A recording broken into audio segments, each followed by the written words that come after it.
안녕하세요, 윤쌤입니다. 오늘 제가 여러분들과 공부해보고 싶은 내용은 잘하는 것보다 하지 말아야 할 것을 참는 것, 이게 우리가 돈을 버는데 아주 중요하다, 이런 내용입니다. 돈을 계속 잃는 투자자들은 그림에서 보이듯이 악순환의 고리가 있는데요. 그림을 보면 여러분들이 초보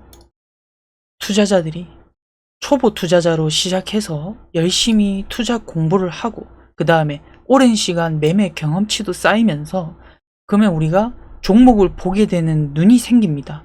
나만의 감각이 생기고요. 그 감각으로 상승하는 종목을 잡아내서 수익을 보는 그런 시기가 오게 됩니다. 그런데 여러분들이 그 수익을 꾸준하게 지킬 수가 있느냐 없느냐에 따라서 장기적으로 우리가 돈을 벌 수 있느냐 없느냐로 나눠지게 되는 거죠. 결국 실패하는, 즉 손실을 보는 투자자들은 불규칙적인 뇌동매매를 많이 하게 됩니다.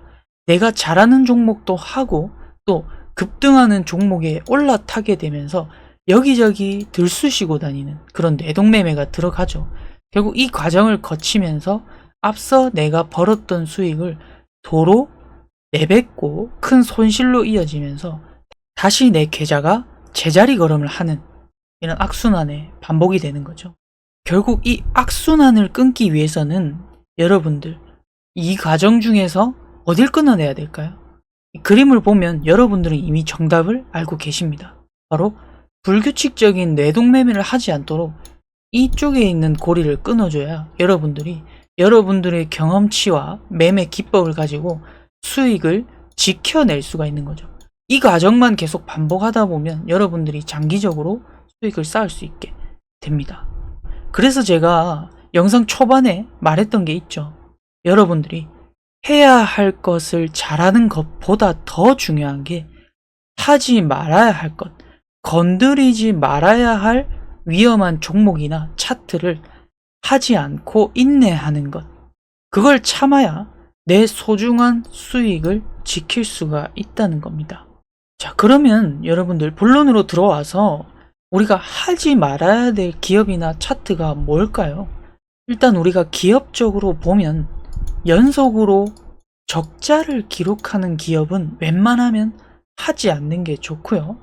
사업적으로 수익성이 떨어지는 기업, 즉 계속해서 매출이나 영업이익이 계속 줄어들고 있는 기업.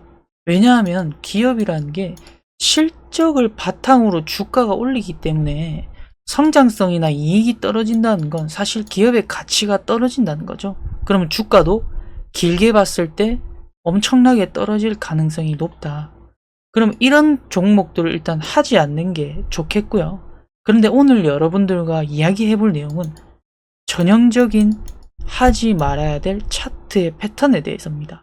자, 일단 앞에 이런 차트를 보시면 전형적으로 이 차트의 패턴은 세력들이 주가를 올려놓고 털고 나간 모습입니다. 자, 이런 차트에서 여러분들이 실수하는 부분을 우리가 없애야 되겠죠. 여러분들이 해볼 만한 구간들은 이렇게 올라가고 있는 추세 속에서의 구간입니다. 여러분들 이런 구간에선 매매를 잘 해요.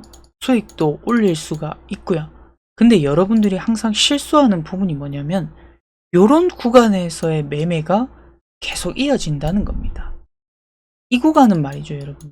이 구간은 세력들이 여러분을 꼬드기는 터는 구간이거든요. 일단 이 패턴에 대해 말씀드리기에 앞서서 세력들이 어떻게 우리에게 물량을 넘기는지 그 과정에 대해서 한번 먼저 이해를 해보도록 합시다. 일단 주식이 올라가기 위해선 결국 매집이라는 과정이 있어야 되고요. 매집을 거친 이런 종목은 세력들이 급등을 시키게 됩니다. 그러면서 결국 세력들의 목표는 수익이잖아요. 우리처럼. 그러면 주가가 이렇게 올라갈수록 세력들의 수익은 커집니다. 근데 세력들이 바보가 아닌 이상 내려왔을 때 여기서 팔려고 하진 않겠죠. 올라갔을 때 가격이 이렇게 높아졌을 때 매도를 하고 싶겠죠. 세력들도. 그러니까 올라가면서 세력들은 이미 물량을 어느 정도 조금씩 정리를 한다는 겁니다. 그러면서 뉴스가 나오고 주목을 끌게 되죠. 그리고 결국 세력들도 모든 물량이 소진되고 나면 주가가 다시 제자리로 오는 겁니다. 왜냐하면 주가를 올리는 주체가 없어졌기 때문이죠. 그런데 우리가 아주 긴 시간 동안 세력들이 매집을 했기 때문에 여러분들, 세력들이 가지고 있는 이 매집의 물량이 굉장히 적겠습니까? 많겠습니까? 물량이 많겠죠. 이런 고점에서 세력들이 자기가 가지고 있는 어마어마한 물량을 한 번에 매도를 해버리면 여기서 캔들이 갑자기 이런 식으로 찔끔찔끔 빠지는 게 아니고 장대 음봉이 나오면서 이렇게 빠지겠죠. 한 번에 팔았다 보니까. 그럼 여러분들 보세요. 여러분들이 개인 투자자인데 시즌이 뉴스가 나오고 있습니다. 그런데 여러분들이 여기서 갑자기 장대 음봉이 확 이렇게 나왔어요. 그럼 여러분들이 사고 싶겠어요? 안 사고 싶겠죠. 그러니까 세력들은 여러분들을 꼬드기기 위해서 최대한 천천히 주가를 빼는 겁니다. 주가가 항상 차트를 보면 올라갈 때는 급하게 올라가죠.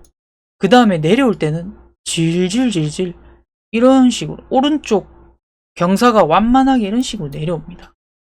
이유가 뭐냐면 한 번에 빼면 자기네들의 팔 수 있는 가격이 또 내려가니까 손해고, 그리고 한 번에 팔면 방금 이야기했던 것처럼 음봉이 크게 나오면 개인들이 공포심에 이 종목을 안 사줄 거란 말이죠. 왜냐하면 세력들의 물량은 우리 개인들이 받아줘야 결국 그들이 수익을 얻을 수 있기 때문입니다. 그래서 전형적인 세력들이 우리에게 물량을 터는 차트들은 일단 인기를 끌고 테마를 타고 급등시킨 그런 종목이 천천히 이렇게 흐르게 됩니다. 이러면서 조금씩 물량을 정리하죠. 그러다가 어느 정도 이렇게 많이 내려왔잖아요. 내려왔으면 개인들의 관심도 어떻게 될까요? 관심이 떨어지겠죠. 그럼 안 사주겠죠 또. 그럴 때 장대 양봉이나 상승을 한번 일으켜줍니다. 다시 갈 것처럼 말이죠. 뭔가 나 이제 지지하고 다시 되돌려 나갈 거야 라고 여러분들한테 속삭임을 해줍니다. 근데 어떻게 됩니까 여러분들? 가지 않죠. 결국 정상적인 방향은 다시 전저점을 이탈하고 내려갑니다. 근데 또 잊을만 하면 또 뉴스를 띄우면서 나 여기선 이제 또 올라갈 거야 라고 신호를 줍니다. 근데 또 내려가는 반복이죠. 그러면서 끝까지 제자리로 돌아오는, 이게 전형적인 세력들이 빠져나가는 패턴, 우리에게 물량을 던지는 패턴입니다. 그럼 어디서 우리가 속기 쉬울까요? 웬만하면 여러분들이 이렇게 떨어지는 과정에서는 겁이 많은 투자자들은 이렇게 따라잡기가 쉽지가 않아요. 더 떨어질까봐. 근데 우리는 항상 동물이기 때문에, 동물적인 본능이 있기 때문에 빨간 불기둥에 반응을 하게 되죠. 그래서 어디서 반응을 하냐면 항상 이런 구간에서 따라잡게 됩니다. 왜? 아까 말했다시피 다시 전고점을 넘어서 돌파할 것 같거든요. 그래서 여러분들이 조심해야 될 구간은 바로 어디다? 내려가는 하락 추세 속에서 반짝 반등하는 이런 구간을 조심해야 된다는 거. 자, 그럼 우리 차트로 예시를 한번 들어보죠. 시젠이라는 종목이 과거에 우리 코로나 바이러스가 터진 이후에 진단 키트로 돈을 많이 벌 거라고 생각을 하면서 급등이 나왔죠. 그럼 결국 세력들은 오랜 매집 끝에 이 시즌이라는 종목을 급등을 시켰습니다. 가격을. 그럼 이제 팔아먹고 나올 일만 남았죠. 결국 추세가 이런 식으로 하락을 하게 됩니다. 그런데 여러분들 여기서 전형적인 세력 털기의 움직임이 나오게 됩니다. 잘 내려가고 있던 주식이 갑자기 또 진단키트 언급을 하면서 코로나 급증을 하면서 거래량이 들어오고 반등을 하게 되죠. 그럼 여러분들은 어디서 반응을 하냐면 이런 구간에서 오심을 당하는 겁니다. 뭔가 이 코로나가 다시 발생되면 이 시즌이라는 종목이 여기를 뚫고 가지 않을까 라는 그런 생각. 그러면서 여기서 눌림목 매매를 하거나 어줍지 않게 이동평균선 기법을 써서 물리게 되는 거예요. 그럼 결국 또 전저점 이탈을 하면서 내려갑니다. 내려가다가 계속 여러 번 나와요. 여기서 올려줄 것처럼 갈 것처럼 하면서 여러분들이 따라 붙게끔 만드는 겁니다. 이렇게 올려주면 여러분들 실시간 종목 조회 순위의 상위에 오르게 되고 여러분들 눈에 띄게 되죠. 그러면 막 사람들이 사주면 세력들이 개인들 투자자들한테 물량을 넘기고 빠져나간다. 내려가다가 급등하고 내려가다가 급등하고 결국에는 제자리로 돌아오는 이렇게 되겠죠. 항상 이런 차트의 반복이거든요. 여러분들 과거에 또 신성델타테크라는 종목이 초전도체 이슈를 받으면서 급등이 나왔습니다. 결국 급등이 나오고 내려가는 도중에 여러분들을 계속 꼬시려고 할 거거든요. 양봉을 띄우면서. 그럴 때 여러분들이 또 달라들지 말아야 된다는 거. 하지 않아야 되는 걸 참는 것. 그런데 여기서 이제 이런 식으로 반등이 나왔을 때 여러분들이 2차 상승이 나오면서 또 급등을 할 수가 있죠. 그런데 여러분들 요거 위험을 무릅쓰고 요거 하나 먹자고 계좌가 계속 박살날 그런 리스크까지 감수할 필요가 없다는 겁니다. 자, 에코프로도 마찬가지로 에코프로라는 종목이 크게 급등을 하고 이제 하락 추세가 시작이 되었습니다.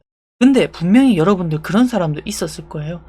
11월 6일, 2023년 11월 6일에 거래대금이 8천억이나 터지면서 하락 추세 중에 반짝 반등이 나오는 이런 시기가 있었을 겁니다. 그럼 여러분들은 이제 희망 회로를 돌리겠죠. 2차 전지는 끝나지 않았다. 유튜브나 방송에서 2차 전지는 끝나지 않았다라는 이야기를 계속하면서 다시 돌파할 거를 자꾸 강조를 하죠. 그럼 여러분들이 또 이런 구간에서 장기 투자나 또는 스윙 트레이딩을 했을 때 그 결과는 여전히 처참합니다. 계속 하염없이 내려가기만 하게 되죠. 그래서 여러분들이 이런 이미 너무 많이 오른, 과하게 많이 오른 종목은 이미 세력들이 충분히 물량을 차익 실현을 했기 때문에 내려가면서 반등 주는 거는 여러분들을 나머지 물량을 여러분들한테 넘기기 위한 과정이라고 생각을 하고 여러분들이 해서는 안 된다. 여러분들이 해야 되는 구간은 상승으로 이제 올라가려고 하는 상승 추세 속에서의 종목이지 이미 너무 많이 오른 상태에서 내려가면서 물량을 털어내는 그런 과정의 종목이 아니다. 그런 과정의 종목을 한다면 여러분들이 물론 수익이 날 가능성이 없진 않지만 높은 확률로 깨지기 쉽다. 근데 우리 주식은 심리와 확률 싸움이거든요. 그래서 굳이 이런 곳에다가 대고 낮은 확률에 여러분들의 큰 돈을 걸 필요는 없다라고 생각을 합니다. 제목에서 알 수 있듯이 여러분들이 해야 되는 건 잘하는 것보다 이렇게 낮은 확률의 종목에 손을 대지 않는 것. 그게 돈을 지키는데 아주 중요하다. 이런 내용이었습니다. 오늘도 여러 번 반복해서 들어주시고 여러분들이 이제 어떤 규칙과 원칙을 만들어내 가야 되는지 아셨을 겁니다. 오늘도 공부 영상 들어주셔서 감사하고요. 또 다음에 좋은 영상으로 찾아뵙겠습니다. 감사합니다, 여러분.